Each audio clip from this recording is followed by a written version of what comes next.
Cet homme a exterminé toute la famille de son ex-petite amie simplement parce qu'elle ne voulait pas de lui. Elle a dit non et dans sa tête de tocard, il s'est dit « Ok, alors je vais ruiner ta vie ».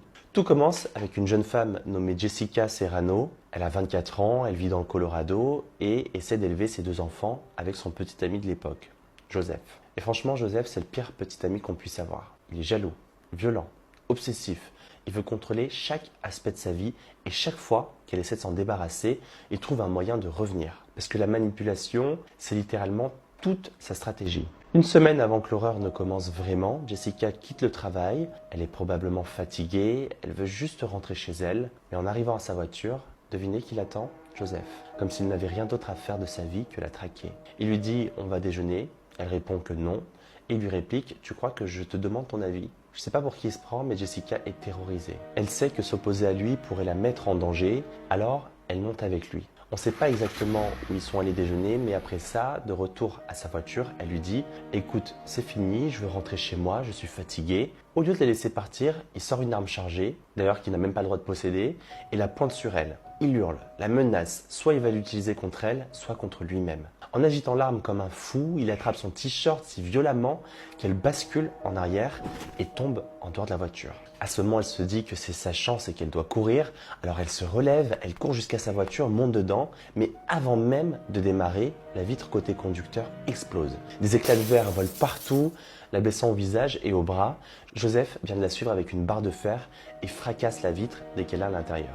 On est sur un niveau de toxicité qui est littéralement hallucinant, c'est de la violence pure. Il la tue brutalement hors de sa voiture et la force à remonter dans la sienne, arme pointée sur elle, et c'est pour ça que ça me rend dingue. Quand des gens disent pourquoi elle ne l'a pas juste quitté, vous avez la réponse, elle ne pouvait pas. Il ne la laissait pas. Plus tard dans la nuit, Jessica le supplie littéralement de la laisser rentrer chez ses parents et elle lui répond froidement non. Comme s'il était propriétaire d'elle. On ne sait pas exactement ce qui s'est passé pendant cette nuit, mais le lendemain matin, quand il la laisse enfin rentrer, ses parents découvrent son état, des bleus, des coupures et la vitre brisée de la voiture. Son père explose de colère, il dit qu'il en a assez, que c'est terminé. Il l'aide à déposer une ordonnance de protection qui interdit légalement à Joseph de la contacter et peu après, les services sociaux interviennent et retirent les 2 enfants du foyer qu'il partageait. Joseph perd le contrôle sur Jessica et sur ses enfants et lorsque des hommes comme lui perdent le contrôle, ils ne partent pas, ils deviennent encore plus dangereux. Un jour, il parvient à se procurer une arme de 9 mm, illégalement bien sûr, il n'a toujours pas le droit de la posséder et le 30 octobre 2022, la veille d'Halloween, Joseph décide de s'introduire dans la maison de Jessica, mais elle est vide parce que la famille est à une fête, alors il attend. Il se cache dans la maison jusqu'à leur retour. Aux alentours de 2 h du matin, Jessica et sa famille rentrent et montent dans leur chambre. En entrant dans la sienne, Jessica remarque quelque chose de terrifiant. Son cœur se serre. Sur son lit, elle trouve les clés, la veste et le jean de Joseph. Elle comprend immédiatement. Elle se dit comment ça se fait que ces affaires sont là. Elle a une ordonnance de protection contre lui. Alors, elle appelle aussitôt le 911, les secours. Elle dit à l'opératrice « Je crois que mon ex est dans la maison ». Sa voix tremble. Elle sait de quoi il est capable et soudain, un bruit assourdissant retentit dans toute la maison. Jessica se fige, elle court dans la salle de bain, claque la porte, la verrouille et hurle. L'opératrice est toujours en ligne, elle demande ce qui se passe. Jessica pleure, elle crie, elle dit « Mon Dieu, il y a des coups de feu dans ma maison ». Pendant ce temps, Joseph descend dans les chambres et attaque la famille une par une. D'abord, il surprend le beau-frère de Jessica, il lui tire dessus, puis il trouve son père dans le couloir et lui tire 2 fois. Ensuite, il tombe sur la sœur jumelle de Jessica et l'abat alors qu'elle hurle pour sa vie. Jessica entend tout, les cris de sa sœur, l'impuissance de son père. Elle est piégée dans la salle de bain, elle est tétanisée, puis des coups sourds à la porte. Il toque à plusieurs reprises, il essaie d'enfoncer la porte. Il donne des coups, encore et encore. Pendant ce temps, Jessica hurle, elle lui dit « Non, Joseph, s'il te plaît ». Et lui, il répond froidement « T'es la prochaine ». Elle supplie.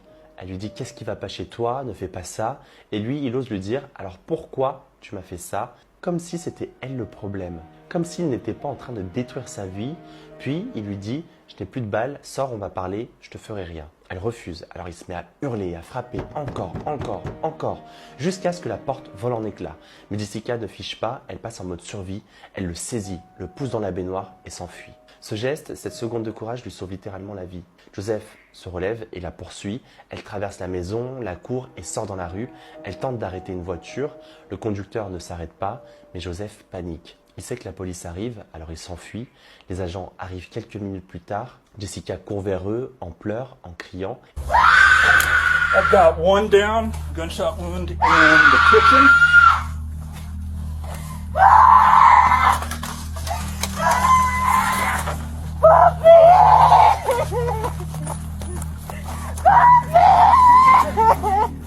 He wanted to kill me too, but he didn't have no more bullets. Okay, you gotta come back over here.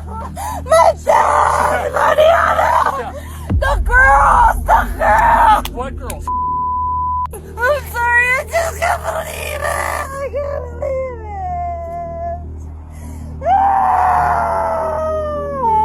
Pendant l'appel, l'opératrice lui avait même demandé si elle avait essayé de le chercher. Elle hurle de douleur et de rage. Quand la police entre enfin dans la maison, c'est un massacre. Même des enquêteurs habitués à voir l'horreur sont bouleversés. 3 membres de la famille de Jessica sont morts, ainsi qu'un ami de la famille présent ce soir-là. Joseph a disparu, mais il trouve l'arme et les douilles.